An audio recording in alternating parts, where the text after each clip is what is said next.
และในลำดับต่อไปนี้บรรณาทานจะได้ติดตามรับชมบทฟ้อนที่มีชื่อว่าสามัคคีสนเผ่าสร้างสาพัฒนาซึ่งวันเนื้อในบทฟ้อนจะบ่งบอกถึงความเป็นจิตหนึ่งใจเดียวของประชาชนลาวบรรดาเผ่าที่ย้ำที่แจกย้ายดำรงชีวิตอยู่ตามทงเพียงหรือเขตผู้ดอยย้ำใดปวงชนลาวบรรดาเผ่าก็ยึดมั่นความสามัคคีปองดองเป็นแกนสารในการสร้างสาพัฒนาซึ่งบรรณาทานติดตามชมได้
บรรดาแขกผู้มีเกียรติทุกท่านและที่ผ่านไปนั่นก็ถือได้ว่าเป็นบทพบฟ้อนสามัคคีสนเผ่าสร้างสาพัฒนา และลำดับต่อไปนี้ขอเฮียนเซินบรรดาทานที่ตามหับสมบทฟ้อนที่มีชื่อว่าจดจำบุญคุณของผัก เนื้อในบทฟ้อนจะบ่งบอกถึงความเคารพบูชาของประชาชนลาวบรรดาเผ่า โดยเฉพาะก็แม่นพ่อแม่ประชาชนชาวแขวงไซสมบูรณ์ย้อนมีภาคประชาชนปฏิวัติลาวที่สลาดทรงใสเฮ็ดให้ประชาชนลาวมีชีวิตที่ดีขึ้น มีความผาสุกดังนั้นประชาชนลาวบรรดาเผ่าจึงขอน้อมสดุดี จดจำบุญคุณของภาค ขออวยพรให้ภาคประชาชนปฏิวัติลาวผู้มีเกียรติสง่าจงเจริญเสินบรรดาทานติดตามหับชมบทฟ้อนได้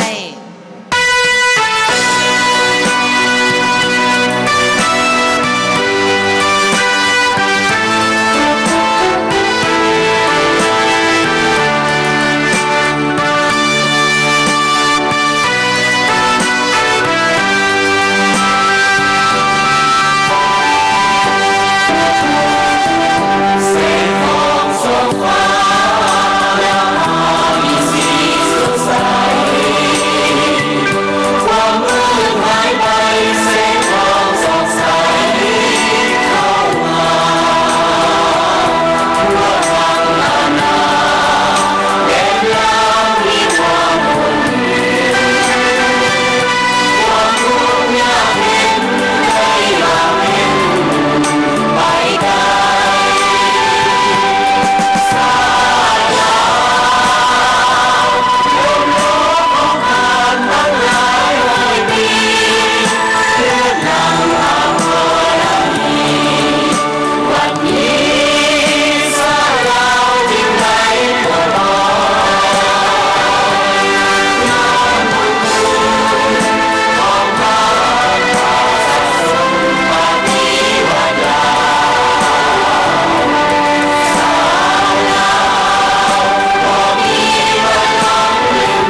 บรรดาแขกผู้มีเกียรติทุกท่านที่อยู่นาทีนี้และที่ผ่านไปนั่นก็ถือได้ว่าเป็นบทฟ้อนที่มีความสวยสดงดงามและมีความอ่อนซ้อยพร้อมเพรียงของบรรดาน้องๆกว่า 1,000 คนและลำดับต่อไปนี้ขอเรียนเชิญบรรดาทานติดตามรับชมบทฟ้อนที่มีชื่อว่าประชาชนสาวแขวงไสสมบูรณ์ก้าวสู่ความหวังใหม่เนื้อในของบทฟ้อนบ่งบอกถึงเส้นทางเดินก้าวสู่ความหวังใหม่ตามทิศชี้นำขององค์คณะบริหารงานภาคแขวงไสสมบูรณ์ที่ญาติเอาไสชนะความเจริญหุ่งเหืองเป็นก้าวมาสู่ปวงชนลาวบรรดาเผ่าสาวแขวงไสสมบูรณ์ทุกทั่วหน้าและในโอกาสนี้เชิญบรรดาทานติดตามรับชมบทฟ้อนได้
ขอเสียงตบมือดังๆอีกครั้งหนึ่ง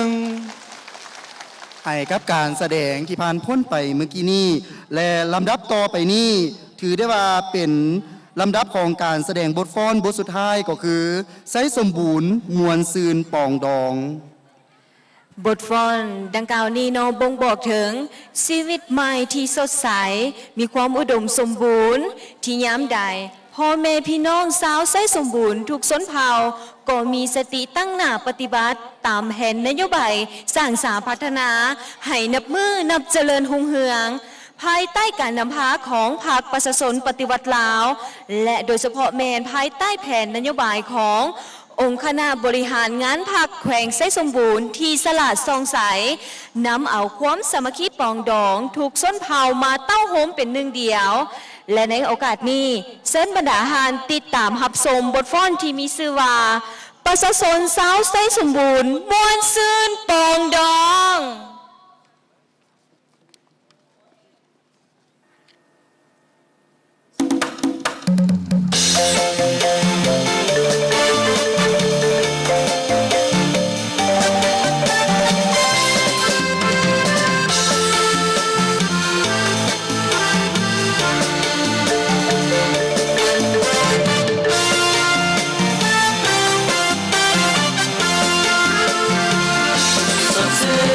รา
น